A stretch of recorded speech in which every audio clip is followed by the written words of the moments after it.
It took over 350 years for Black people in America to claw, bleed, march, negotiate, protest, and bury our dead just to be recognized as human beings on paper. Not respected, not safe, not protected, just acknowledged. And yet, somehow, it has taken less than 2 decades to watch those hard won rights be rolled back, restricted, and reinterpreted out of existence. That is not a coincidence. That is not unfortunate timing. That is the result of an infrastructure that never changed, only adapted. We're living through an era where rights aren't stripped with fire hoses and attack dogs. They're stripped with pens, rulings, and quiet revisions. Where democracy doesn't die in front of crowds, it dies in court filings and closed door sessions. Where oppression doesn't scream, it whispers in legal language most people will never read. We went from the Voting Rights Act to voting rights being gutted. We went from Brown versus Board to schools more segregated today than they were in 1970. We went from diversity and inclusion job postings to DEI being erased by the very institutions that congratulated themselves for introducing it. We went from protests demanding justice to police granted more immunity than ever. We went from libraries full of Black history to books being banned so the next generation doesn't even learn how we got here. Roe v. Wade overturned. Affirmative action dismantled. DEI bans passed. Gerrymandered maps approved. Textbooks rewritten. History disinfected. Rights dissolved. And yet the country still tells us we're overreacting. No, we are reacting to the reality that progress built on permission can always be taken back by power. When America finally signed the Civil Rights Act in 1964 and the Voting Rights Act in 1965, the country didn't suddenly wake up with a conscience. There was no grand moral awakening, no collective soul searching, no national moment of clarity where the country whispered, "We have wronged these people. Let us make it right." Those laws were not born out of love. They were born out of pressure. America moved because the world was watching. The brutality in Birmingham wasn't just a Southern embarrassment, it was a global one. Images of Black children attacked by dogs and blasted with hoses were being printed in international newspapers during the Cold War, while America was claiming to be the moral leader of the free world. You can't sell democracy abroad while broadcasting apartheid at home. So the government signed rights the way corporations make statements, not because it's ethical, but because it's strategic. Progress required rage in the streets, bodies on the line, mothers burying sons, churches being bombed, economic boycotts, international side-eye, and the threat that the land of the free was about to lose the PR campaign to the Soviets. America didn't grant civil rights. Black people forced America to make a move. And let's be honest, that move wasn't liberation. It was stabilization. The factories needed labor. The economy needed participants. The country needed calm. Black pain became a problem management needed solved, cheaply and quickly. A right that can be signed when you're loud can be erased when you're quiet. A right that exists because the oppressor permitted it is not a right. It's a loan, and loans come with terms. Terms can be renegotiated. Terms can be revoked. Terms can be weaponized. That's why the ink dried in the 60s and the system stayed in the 70s, 80s, 90s, and now. The documents changed. The design didn't. The Civil Rights Act didn't dismantle the mindset. The Voting Rights Act didn't uproot the culture. Integration didn't neutralize supremacy. It simply made us closer to it, not safer from it, because the goal was never Black liberation. The goal was national stability and racial equality for Black Americans. They didn't have to burn crosses this time. All they needed was paperwork.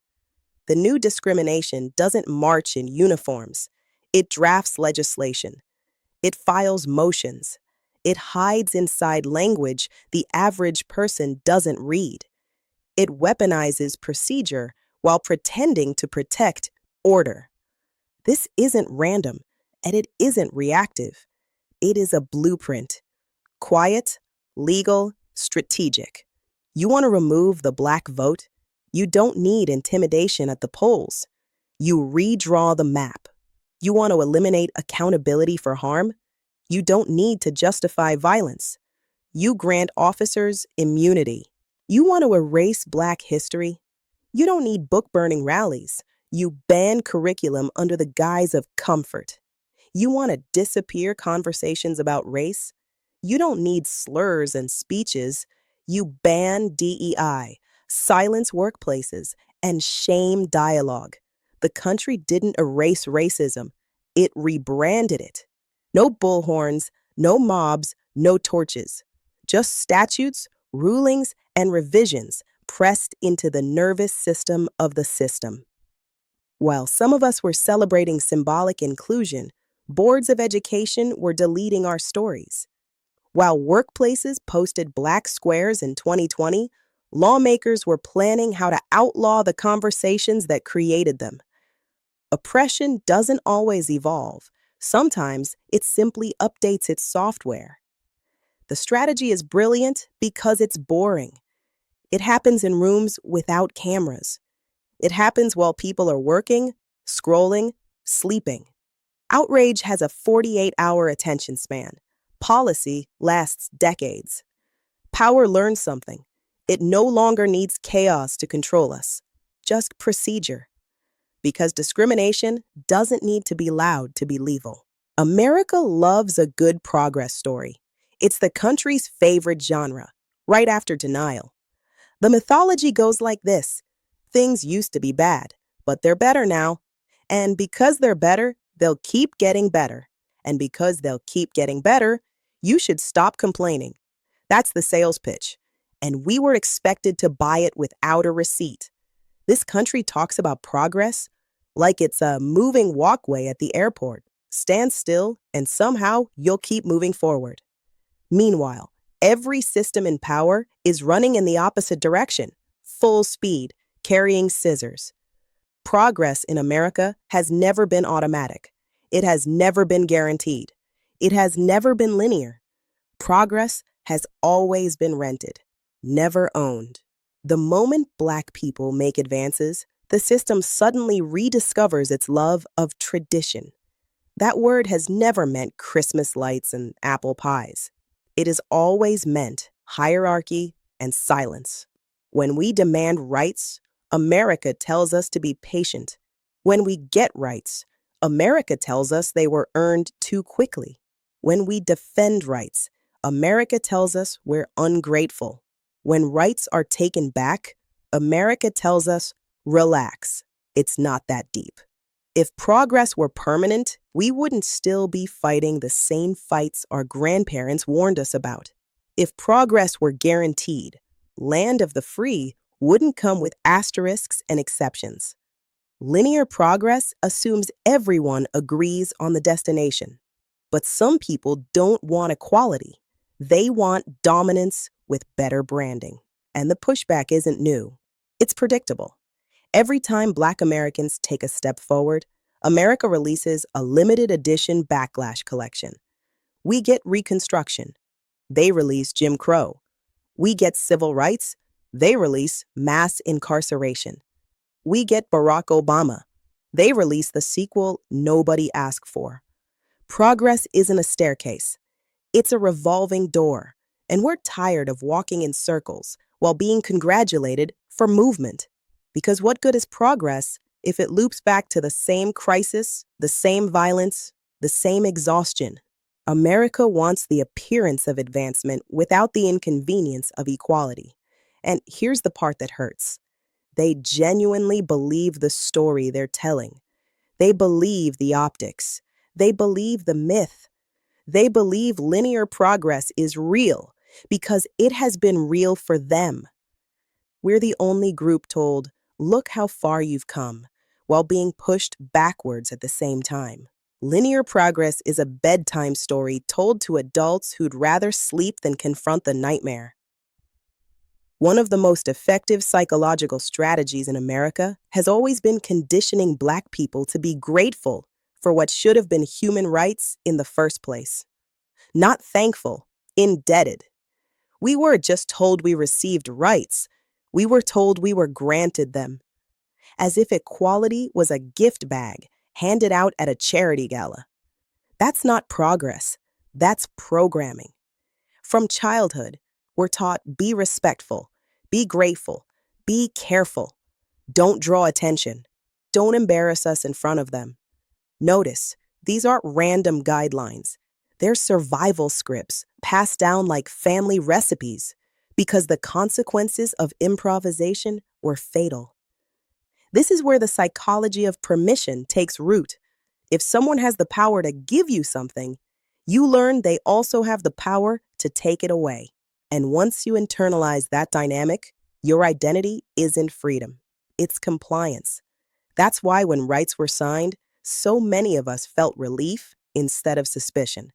We celebrated instead of strategized. We thought acknowledgement meant acceptance.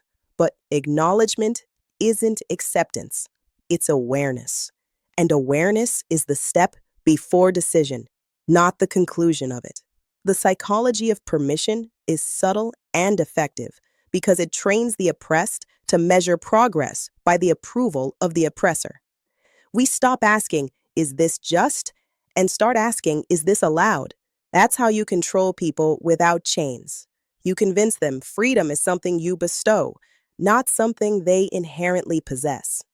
When a right is framed as something you were given, it becomes something you feel guilty demanding more of. And if they reverse it, silence feels responsible. After all, they gave it. They can ungive it. This is why so many of us still hesitate to challenge, not because we lack knowledge, but because we were trained to seek permission to exist comfortably.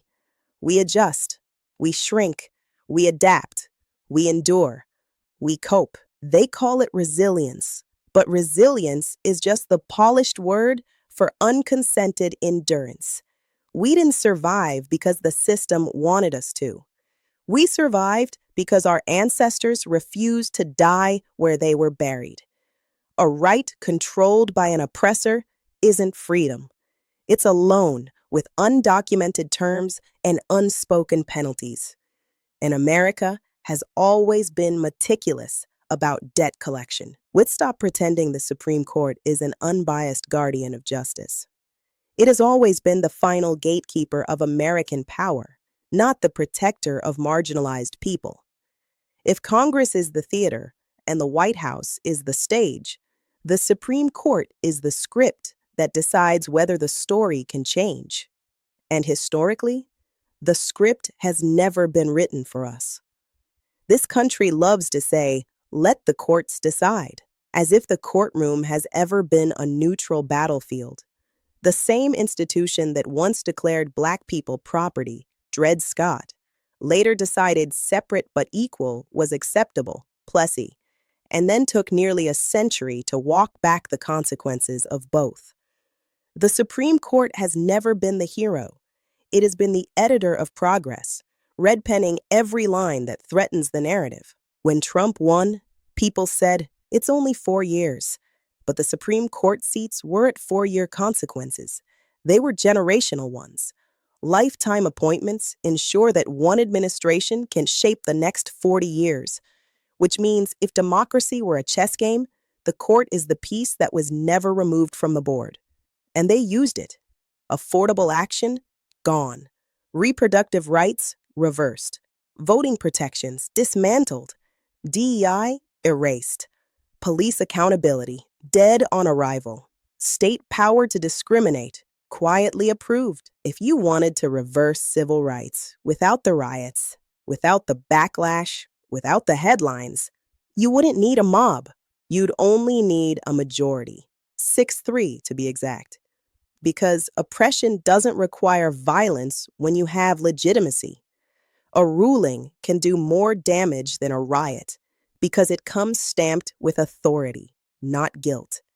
America discovered the most efficient form of regression: legalize it. Once discrimination is codified, you don't have to defend it. People defend it for you. It's constitutional. It's the law. It's precedent. The court decided. The language of power is rarely emotional. It's procedural. People keep saying the Supreme Court is turning back the clock, but clocks don't reverse on their own. Someone has to intentionally wind them backward. And the truth is terrifying in its simplicity. You don't need to ban rights violently when you can reverse them politely. All it takes is 9 people in robes, and only 5 of them need to agree. The court is not malfunctioning. It's functioning exactly as designed, to safeguard power, not transform it. And make no mistake, when the final domino falls, it won't sound like an explosion. It will sound like a gavel. Let's be honest. For a long time, the idea of leaving America felt extreme, dramatic, unrealistic, even ungrateful. We were conditioned to believe that staying was loyalty and leaving was abandonment. But what happens when loyalty becomes self-sacrifice? When the cost of belonging is your safety, your sanity, and your children's futures? Leaving stops looking dramatic and starts looking logical. Because the truth is simple and uncomfortable. Every other community in America is allowed to pursue opportunity, protection, and peace wherever it exists, except us. When other groups relocate for safety, income, or environment, it's called strategy. When Black Americans consider it, it's called betrayal. But let's be clear, not every Black person will leave America. Not every Black person can. Not every Black person wants to. But more of us are thinking about it now than at any other time in modern history. And that shift alone means something. For the first time in generations, we're asking questions our grandparents never asked out loud. What if the life I want isn't possible here? What if freedom isn't an American concept, just an American slogan? What if I stop adapting and start choosing? We were raised to believe leaving meant giving up. But what it's staying is the surrender. What is the most radical act is not fighting to die in the same soil, but fighting to live in a place that doesn't demand a justification for your existence. Some people will stay because their fight is here. Some will stay because their roots are deep. Some will stay because the thought of leaving is heavier than the weight they already know. But there is another group. And we need to say this with clarity. There is a growing number of Black Americans quietly planning an exit. Not because they hate where they come from, but because they're tired of proving they deserve to breathe after they arrive. Leaving isn't running. Leaving is not weakness. Leaving is not surrender. Leaving is recognizing that the world is broader than the borders that define your oppression. When a company undervalues you, you leave. When a relationship harms you, you leave. When a neighborhood becomes unsafe, you leave. At what point do we allow ourselves to apply the same logic to a country? Some of us won't go, but some of us will. And the fact that we're finally allowed to imagine that auction without apology is a kind of liberation America never prepared for. There's a bitter, quiet truth many of us were never supposed to say out loud. We don't owe America anything. Not loyalty, not patience, not our breath while the system figures itself out. We were conditioned, not convinced, to believe that America is home. Conditioned through patriotism wrapped in selective memory. Conditioned by promises we never received, but we're told to be grateful for.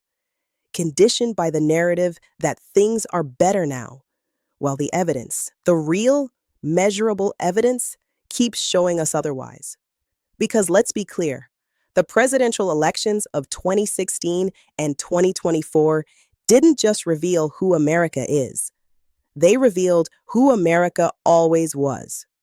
Neighbors, coworkers, classmates, people we smiled with across fences, voted with full clarity that our safety, rights, and dignity were negotiable, that our existence could be bartered for their comfort. And if that wasn't enough, a racist Cinnabon employee harasses a Somali couple, and the public response?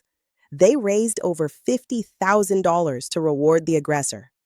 Tell me again how much progress we've made. Tell me again that it's just a few bad apples.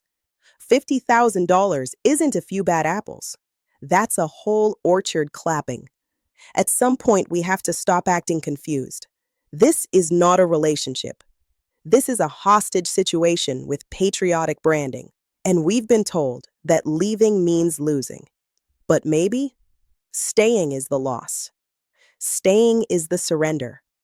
Staying is the belief that trauma feels like tradition and oppression feels like home. And that's the psychological tether we must finally cut. Not out of hatred, but out of healing. Not because we're running, but because we're choosing. Not because America denied us love, but because we finally learned to love ourselves more. Some will stay, and that is their right. But for those who are packing passports instead of excuses, for those whose hope stretches beyond state lines, for those who are brave enough to imagine a life where their peace isn't political, leaving is not abandonment. Leaving is not betrayal. Leaving is the first time we get to choose ourselves. And maybe that's what scares America most, that the people it never valued might finally realize. We were never powerless. Because the truth is simple. We don't owe this country anything. We owe ourselves everything. And self-respect travels. Leaving isn't the end. It's the beginning of the American dream. America never intended us to have. If this conversation resonated with you and you're ready to leave America, subscribe for more commentary about identity, mental peace, and the real cost of staying in places that don't value you.